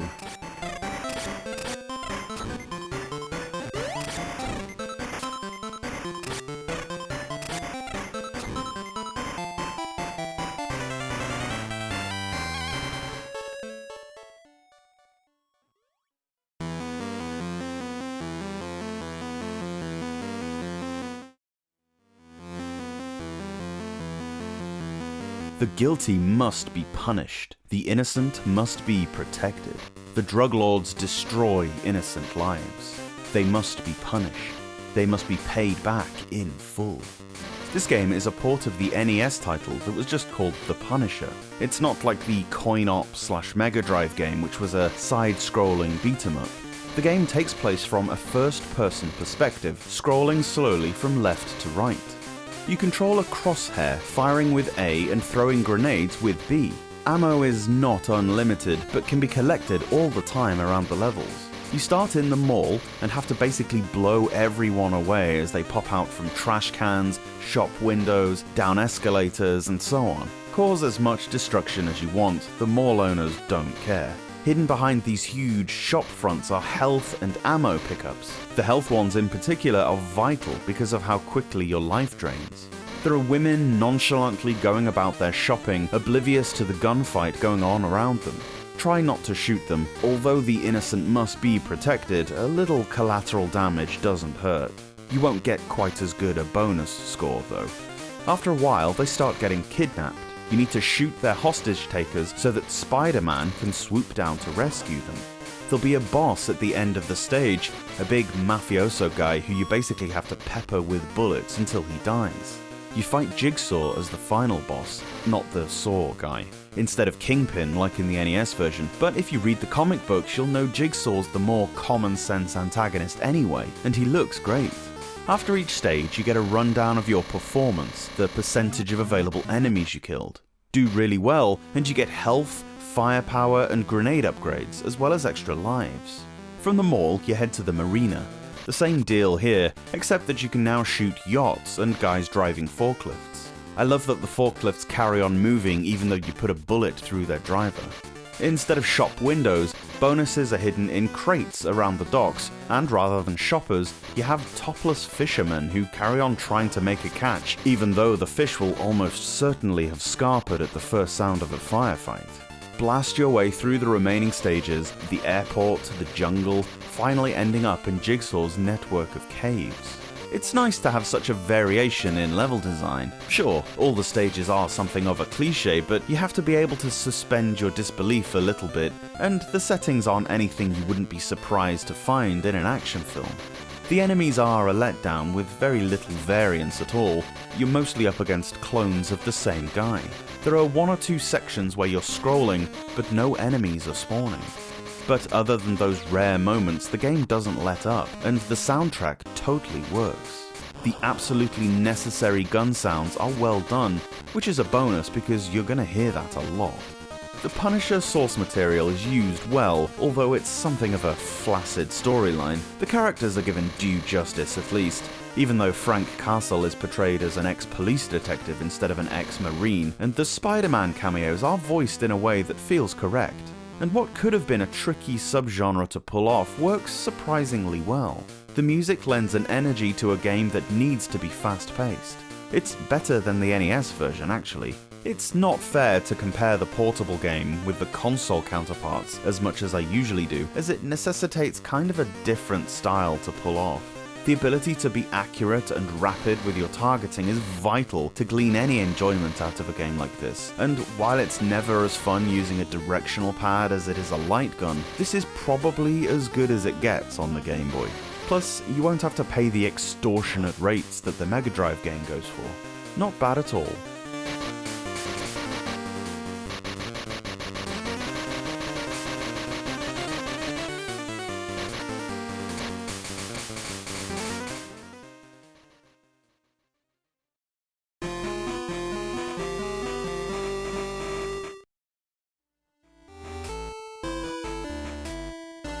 Now then, what do we have here?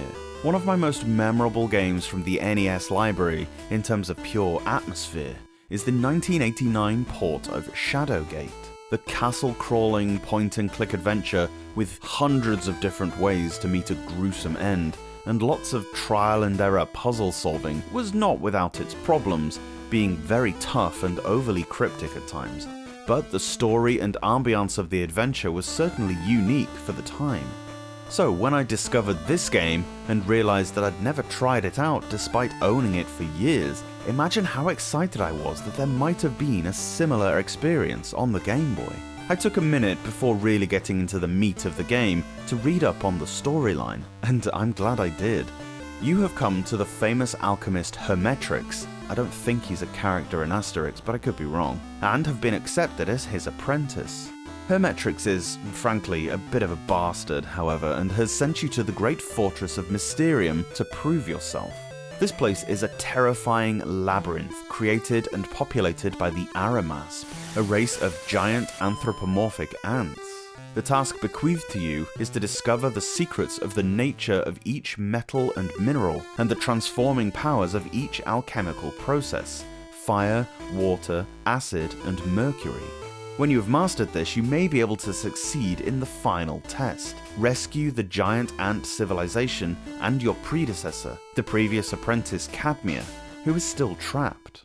The maze is presented to you from a first-person perspective and is largely represented by lines somewhere between the Vectrex and the dungeons from the first Phantasy Star game. Graphically, everything is functional and, although basic, still quite striking. You move around in the 4 cardinal directions as you'd expect, in a dungeon-crawling manner, rather than the single-screen transitions that Shadowgate offered. When accosted by an enemy, you need to choose to go into aim mode by pressing B. This ceases your movement, replacing it with a crosshair. You can still move forward, but to maneuver with any effect will take juggling between the 2 modes. You can carry 18 items around with you, which is quite a large inventory. Press select to access it via the menu screen at any time. Press A to choose an item, after which there are a number of commands that you can choose from. You can examine an item, drop it, or use it in the immediate vicinity. There is also a status screen and a map that can be accessed from here. The main gimmick of the game is that of alchemy. You will find around each stage these pools of fire, water, acid, and mercury, into which you need to drop various objects that you find, such as metal ingots and dust, flowers, herbs, all manner of random things actually, in order to transmute them into various keys, weapons, and other things you need. This is the first real sort of flaw with the game. There's a great deal of trial and error here, and a ton of criticism as to what becomes what. The aim of each floor, of which there are 10, is to get to the trapdoor, which lets you further downwards. I've mentioned already the fluky element of wanging things in the pools and hoping that something useful comes out. The problem you'll come across so often is that it's more than likely that the thing that'll come out will be useless, meaning you've wasted your raw materials. If you haven't enough of something to make a key to get past the one door that's barring you, it looks like you're starting again. You get 3 lives, and if you die, you restart a floor, but other than that, there's no way to turn back the game. No save points, no passwords, nothing. This is such a huge oversight, which, coupled with the fact that a lot of the correct game choices are basically arbitrary, leaves the player nothing but disenfranchised that their travails have come to naught. Shadowgate was brutal with the deaths, but even in that game you are allowed to try lots of things out in lots of places. Is there any adventure game that punishes the player for making the wrong moves as much as this one? The only way to beat the game is to learn by rote, or writing any successful steps that you manage and just rinse and repeat until the game's over. That's not overly appealing, is it? The combat sequences should have been handled as part of the adventure-style interface, rather than having a separate fighting method. This is clunky, difficult, and irritating, rather than providing any compelling break from the main game, and it seems forced. After many rounds around the dungeon, you'll soon realize that everything looks the same. There are no inns, no shops, no NPCs really, and all the scenery is basically identical. The music comprises of a handful of eerie but not particularly clean songs. They're pretty brash.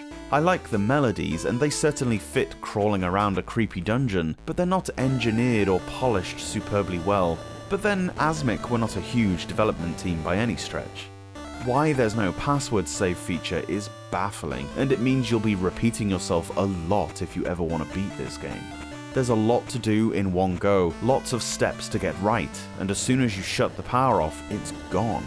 Mysterium could have been great. The storyline is right out of a fantasy fiction novel. The game had the potential to be a classic, but it really failed to reach it. How utterly disappointing.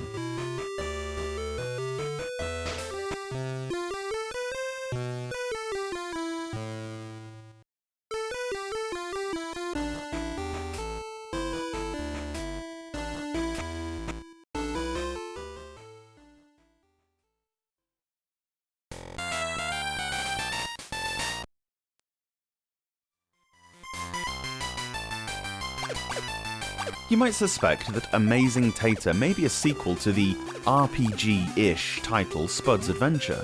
It has a lot of the same characters in, sure, but other than the fact that this is also astronomically expensive, it's quite different. This is actually a direct sequel to Quirk. Atlas realized where the strength of this roster lies. It really is almost identical to Quirk, in the same way Boxel 2 was to Boxel. There's a handy beginner's mode which will teach you the basics over around 10 levels. It's not a tough concept. As before, on each floor you need to push blocks down holes or rotate others around an axis in order to craft a path to the flag at the end.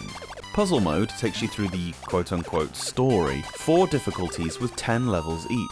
The difficulty seems to be measured well, and you get a password after each stage. You get as many retries as you need, but the game is timing you, and gives you points based on the length of time it takes you. The score doesn't really mean anything unless you care about such things. The purpose of the challenge is to get to the end.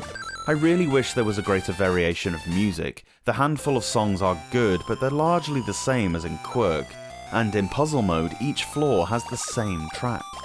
At least one composition per difficulty wouldn't have been too hard, surely. There is a different mode to the original, Action mode. Here you're told of the annual Vegetable Sports Day picnic, where all the veggies compete to find out who's the most athletic. It's largely the same affair, but there are a couple of little tales intertwined around the levels. The puzzles are really clever. I'm always amazed at how level designers came up with the layouts. I'd probably stick to Quirk, as it's the same thing, enough of a game to keep you going, and one you can get for about £5. Amazing Tater is good, there's nothing wrong with it at all, but it uses so much of the original property, sprites, music, mechanics, that if you spend the £70+ it's going to cost you to get a loose cart alone, you're almost certainly a moron. Edit? Oh wow, I just looked on eBay for the prices and I'm immediately glad I bought mine when I did. They are well into 3 figures now. I find myself playing this way more than Quirk, for the simple reason of how much I spent on acquiring it. I need to get my money's worth. Not only do I subscribe to the Game Boy Morons Club, I write the frickin' newsletter.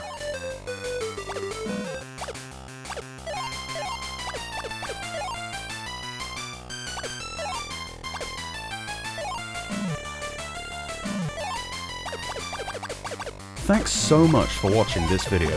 Let me know your thoughts on the game down below, and if you can spare a second, give the review a quick thumbs up, it really helps out. Subscribe to the Portable Power Podcast for a new Game Boy review every day from Monday to Friday. Or alternately, new episodes of the podcast drop every Saturday and Sunday on whichever platform you get your pods. See you later on.